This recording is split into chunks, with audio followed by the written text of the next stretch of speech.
अब हालात तो ऐसे हैं कि मुल्क के अंदर एक नया मिलिट्री ऑपरेशन शुरू हो रहा है दहशतगर्दों को खत्म करने के लिए, लेकिन आधा पाकिस्तान इस बात को तैयार ही नहीं है कि वो मिलिट्री ऑपरेशन हो। मामलात इस लेवल पे आ गए हैं, 10 एग्रीमेंट हुए हैं। अगर आप उन 10 एग्रीमेंट्स को देखें और उनकी नोयत चेक करें, तो आप लेवल ऑफ एग्रीमेंट एंगेजमेंट देखें बांग्लादेश के साथ कैसा है। पहली बात तो ये है कि फॉर एग्जांपल वो कहते हैं जी जैसे जो है वो लेके आना है डिफेंस में, ट्रेड एंड कॉमर्स नमस्कार दोस्तों, स्वागत है आप सभी का एक में, बार फिर से कनेक्टिविटी। हमारे YouTube चैनल डिजिटल रेजिमेंट्स में। जैसा कि आपको पता है दोस्तों, हम आपके लिए एक से एक लेटेस्ट न्यूज़ लेकर आते रहते हैं। वैसी ही एक लेटेस्ट न्यूज़ के साथ फिर हाजिर हुए आपके सामने। लेकिन दोस्तों, उससे पहले अगर अभी तक आपने हमारे चैनल को सब्सक्राइब नहीं किया तो प्लीज़ सब्सक्राइब कर लीजिए। और यही न्यूज़ अगर आप हमारे फेसबुक चैनल पर देख रहे हैं दोस्तों, प्लीज़ हमें फॉलो कर लीजिए। तो दोस्तों, न्यूज़ आ रही है पाकिस्तान से। पाकिस्तान के हालात आप सभी जानते हैं कि पाकिस्तान भुखमरी गरीबी के दौर से गुजर रहा है। साथ में बेरोजगारी और आतंकवाद भी पाकिस्तान में, खैर ये तो कोई बड़ी बात नहीं है पाकिस्तान के लिए, क्योंकि उसने हमेशा से दूसरे देशों के लिए जो कि आज वही भुगतना पड़ रहा है। वहीं एक भारत देश है जो आज नई नई ऊंचाइयों को छू रहा है, नए नए कीर्तिमान स्थापित कर रहे हैं। और आसपास के जितने भी पड़ोसी देश हैं, हालांकि तो भारत हमेशा से अपने पड़ोसी देशों की हमेशा से हेल्प करता है। उनको कोई भी ज़रूरत रही हो किसी भी तरीके की, तो भारत हमेशा से उनकी मदद करता है। अब भारत फिर से एक नई सरकार बनने के बाद में अपने पड़ोसी देशों के साथ में अपने रिश्ते, जहाँ पर भी थोड़ा बहुत भी कोई फर्क आ गया था, उनको भी सुधार रहा है। अभी जैसे बांग्लादेश से भी उनके प्रधानमंत्री है, वो काफ़ी बार मिल चुके हैं भारतीय प्रधानमंत्री के साथ। भारत और बांग्लादेश के बीच में तकरीबन 10 और एग्रीमेंट साइन किए गए हैं। तो इसी से रिलेटेड न्यूज़ है दोस्तों, चलिए न्यूज़ को करते हैं स्टार्ट। दोस्तों, हाल ही में बांग्लादेश की वजीर आजम आई हुई थी भारत, और मजे की बात यह है कि ये उनका 15 दिनों में दूसरा ट्रिप था। और सबसे इम्पोर्टेंट चीज ये है कि दोनों मुल्कों ने 10 एग्रीमेंट्स किए, और ये इंतहाई इम्पोर्टेंट एग्रीमेंट्स हैं। ये वो ताल्लुकात थे जो साबिक वजीर आजम नवाज शरीफ चाहते थे कि पाकिस्तान भारत के रास्ते बांग्लादेश पहुंचे, और पाकिस्तान चाहता था कि हम एशियन टाइगर बने जब तमाम इकोनॉमीज आपस में मिलेंगी। लेकिन वो काम बाकी तो एशियन ममालिक और साउथ एशियन इकोनॉमीज कर रही हैं, सिवाय हमारे। बहुत सारे लोग कहते हैं जी कि आप सारा टाइम अपनी चेस्ट बीटिंग करते रहते हैं और ये बातें करते रहते हैं जी, ये नहीं हुआ वो नहीं हुआ। क्वेश्चन ये है कि जब मुल्क की जीडीपी ग्रोथ रेट जो है वो 240 मिलियन लोगों के साथ 1% या 2% हो, तो इधर चेस्ट थम्बिंग ना हो तो क्या हो। जब दुनिया में चाइना हो, यूनाइटेड स्टेट्स हो, एमिरेट्स हो, सऊदी अरब हो, हमें सारे ये कहते हों कि आप आपस में मिलकर अपने मामलात इंटरनली ठीक करें। अब हालात तो ऐसे हैं कि मुल्क के अंदर एक नया मिलिट्री ऑपरेशन शुरू हो रहा है दहशतगर्दों को खत्म करने के लिए, लेकिन आधा पाकिस्तान इस बात को तैयार ही नहीं है कि वो मिलिट्री ऑपरेशन हो। मामलात इस लेवल पे आ गए हैं, 10 एग्रीमेंट हुए हैं। अगर आप उन 10 एग्रीमेंट्स को देखें और उनकी नोयत चेक करें, तो आप लेवल ऑफ एग्रीमेंट एंगेजमेंट देखे बांग्लादेश के साथ कैसा है। पहली बात तो ये है कि फॉर एग्जांपल वो कहते हैं जी जैसे जो है वो लेके आना है डिफेंस में, ट्रेड एंड कॉमर्स में, कनेक्टिविटी में। आप इमेजिन करें कि सबसे इंपॉर्टेंट चीज ये है कि ये प्रपोज किया गया है कॉम्प्रिहेंसिव इकोनॉमिक पार्टनरशिप एग्रीमेंट, जो कि कहा जा रहा है कि बहुत जल्दी इसको कंप्लीट किया जाएगा। अगर दोनों मुल्क मिल के economic comprehensive economic partnership agreement करेंगे, तो आपको अंदाजा नहीं है कि दोनों मुल्कों की जितनी भी अपॉर्चुनिटीज हैं, पोटेंशियल है, उसको किस तरह वो यूटिलाइज कर सकते हैं। और इंडिया को तो जो फायदा होगा, बांग्लादेश को उससे बहुत ज्यादा फायदा होगा। इंडिया का आपको पता है पहले ही प्रॉब्लम ये है कि जो चाइनीज इन्फ्लुएंस है बांग्लादेश के अंदर वो बढ़ता जा रहा है। यही वजह थी बार बार इंडिया अमेरिका को कह रहा था कि हाथ थोड़ा हौला रखें, इतना ज्यादा टफ लाइन ना लें। अब सुनने में ये आया है कि इंडिया एग्री किया है कि वो बांग्लादेश की मदद करेगा इसकी अपनी सैटेलाइट के हवाले से, ताकि ये अपने आप को स्पेस पे लेके जा सके। सो इंडिया जो है वो अपनी लॉन्च व्हीकल तैयार करेगा। और सुनने में ये भी आ रहा है कि इंडिया जो है वो ई वीजा प्रोग्राम लेके जा रहा है, फैसिलिटेट करेगा बांग्लादेशी नेशनल्स के लिए जो कि मेडिकल ट्रीटमेंट के लिए जाएंगे। तो इसमें से आप सिर्फ इन चीजों को देखें कि मामलात की जो लेवल है वो इस तरह का है। आज अगर पाकिस्तान के मेडिकल ट्रीटमेंट के लिए इंडिया जाना हो, तो आपको पता है वजीरों की सिफारिशें करवानी पड़ती हैं। वजीरों की सिफारिशें भी इंडियन हाई कमीशन नहीं मानता, क्योंकि लेवल ऑफ ट्रस्ट इस तरह का है। फॉरेन ऑफिस की भी सिफारिश नहीं मानेगा, किसी की भी सिफारिश नहीं मानेगा। पाकिस्तान जब कहेगा कि हमें मेडिकल टूरिज्म के लिए जाना है, तो रिसेंटली एक पाकिस्तानी लड़की को इंडियन डॉक्टर्स ने खुद किया, उसको आई थिंक कुछ ट्रांसप्लांट था वो किया।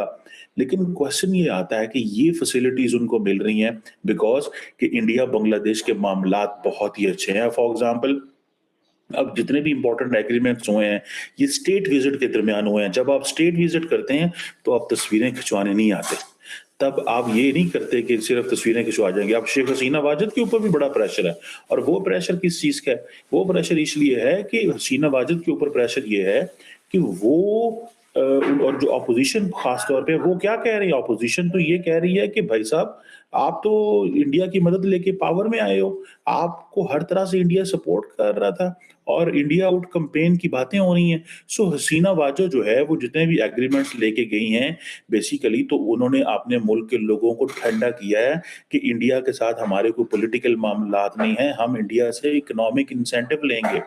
अगर हमने ये फैसला किया है कि हम कॉम्प्रिहेंसिव इकोनॉमिक पार्टनरशिप के ऊपर काम करेंगे, अगर हमने ये फैसला किया है कि बांग्लादेश को मदद करेगा इंडिया कि वो अपनी सैटेलाइट चिकन,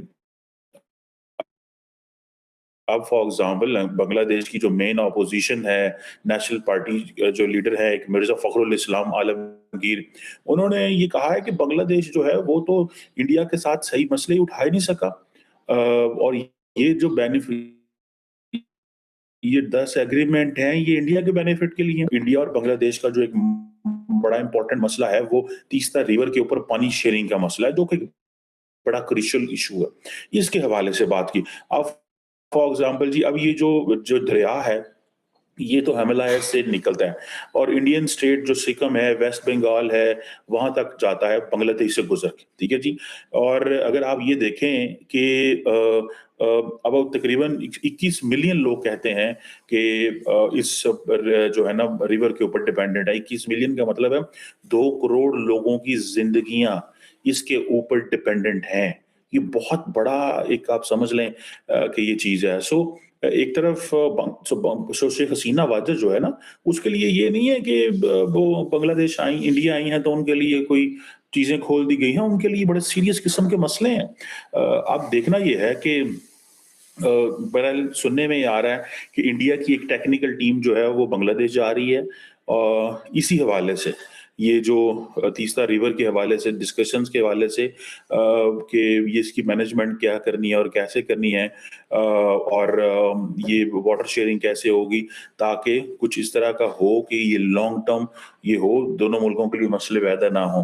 बहरहाल मेरा ख्याल है कि इंडिया को कंसेशंस देनी पड़ेंगी बांग्लादेश को, क्योंकि इंडिया के लिए बांग्लादेश इंपॉर्टेंट कंट्री है। इंग्लैंड जो बांग्लादेश के लिए भी इंडिया है, लेकिन इंडिया के स्टेक्स हाई हैं। इंडिया ग्लोबल साउथ का लीडर बनना चाह रहा है।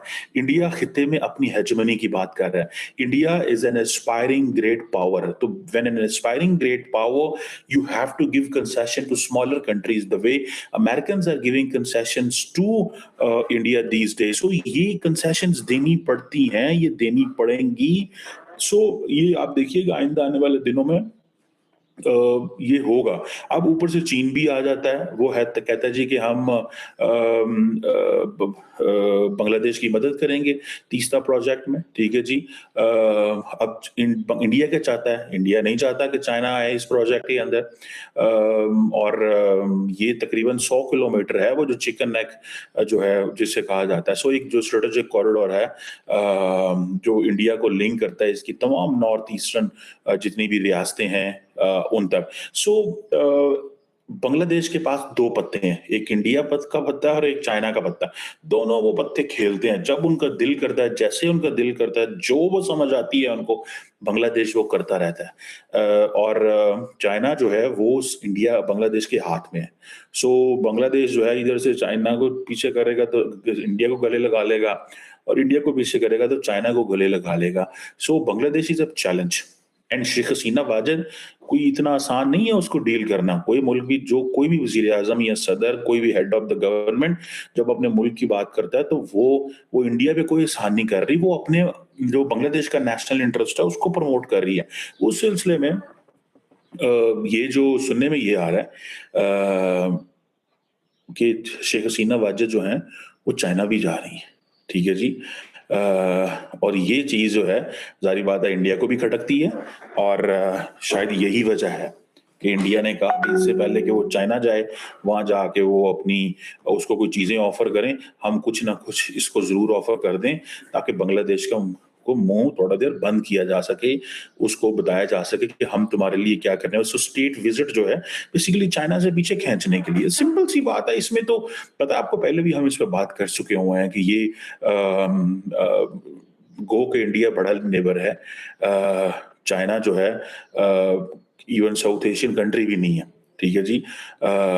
सो ये चीज़ें ज़रूर हमारे सामने मौजूद हैं कि चाइना जितना भी इम्पोर्टेंट कंट्री हो जाए, लेकिन वो साउथ एशियन नहीं है, कल्चर नहीं मिलता, हिस्ट्री नहीं मिलती। बांग्लादेश और इंडिया का जो ताल्लुकात हैं, गो के वो at the cost of Pakistan है।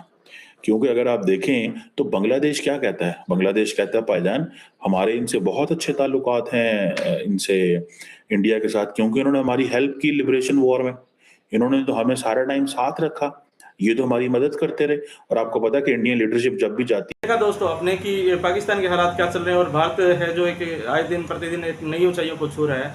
हालांकि पाकिस्तान भारत से अलग हुआ था आज़ादी के बाद ही, जस्ट तब से लेकर आज तक पाकिस्तान के जो हालात रहे हैं और उससे अब बद से बदतर होते जा रहे हैं, उसके लिए पाकिस्तान की सरकारें काफ़ी हद तक इसमें इन्वॉल्व रही है, क्योंकि उन्होंने जनता की कभी सुनी नहीं है और उन जनता को सिर्फ एक ही तरफ धकेला है, वो सिर्फ जिहाद होता है और मदरसों की तरफ धकेला है। और तरक्कियों से उनको कोई, वैसे उनकी जनता को भी कुछ लेना देना नहीं है, क्योंकि अगर वहाँ पर कोई सवाल पूछ भी लेता है तो आपको पता ही है कि तानाशाही सरकार है।